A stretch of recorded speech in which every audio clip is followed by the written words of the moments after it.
अखिलेश यादव और कांग्रेस के साथ साथ बीएसपी के लिए भी लड़ाई उतनी ही महत्वपूर्ण है। दरअसल देखिए, तो कहा ही जाता है और हमने अक्सर सुना है राजनीति में कि उत्तर प्रदेश की जो सीट है वो दिल्ली तक लेकर आती है या दिल्ली का रास्ता दिखाती है, और यही वजह है कि कांग्रेस के लिए लड़ाई महत्वपूर्ण है, भारतीय जनता पार्टी के लिए ये लड़ाई महत्वपूर्ण है। 2014 और 19 में जो परसेप्शन था वो 24 में नहीं रहा, और यही वजह है कि एक बार फिर उस परसेप्शन की लड़ाई को जीतना है।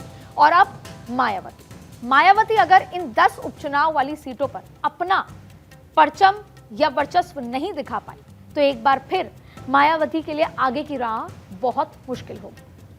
अखिलेश यादव भी अपनी किलेबंदी में लगे हुए हैं और अब तक उपचुनाव से किनारा करती आई मायावती भी करीब 14 साल बाद उपचुनाव के लिए मैदान में है और इस लड़ाई को त्रिकोणीय बना रही है।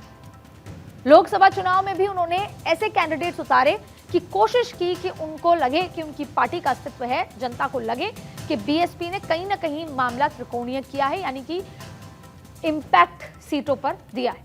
अब देखिए, अखिलेश यादव की तैयारी अगर आपको बताएं तो उससे पहले मायावती की पार्टी बीएसपी का गणित भी समझा देते हैं। तकनीकी तौर पर बीएसपी के लिए लड़ाई में खोने के लिए कुछ नहीं है, लेकिन मीरापुर समेत कई सीटों पर उसे ठीक ठाक वोट मिले थे, इसीलिए बीएसपी इस पर अपनी छाप, असर या कहें कि अपना वर्चस्व चाहती है कि बनाए रखे, छाप छोड़े, असर छोड़ना चाह रहे, क्योंकि लोकसभा चुनाव में जिस तरह से चंद्रशेखर ने दलित वोट में सेंध लगाई, उसके बाद मायावती के लिए चुनौती दोहरी हो चुकी है।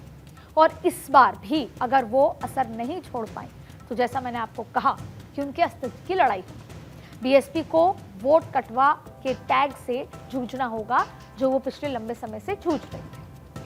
इसीलिए मायावती ने प्रदेश स्तर के सभी पदाधिकारियों के साथ बैठक कर उन्हें कैडर वोट को साधने का जिम्मा सौंपा है। मायावती ने 2 सीटों के लिए प्रभारी का भी ऐलान किया है, जो उपचुनाव में उनकी ओर से प्रत्याशी भी बने। मायावती की दिलचस्पी खास तौर पर फूलपुर और मझवा सीट को लेकर है और इसीलिए उन्होंने यहां ब्राह्मण और पासी कार्ड खेला है। फूलपुर से शिवबरन पासी और मझवा सीट से दीपक कुमार तिवारी उर्फ दीपू जो प्रभारी बनाए गए।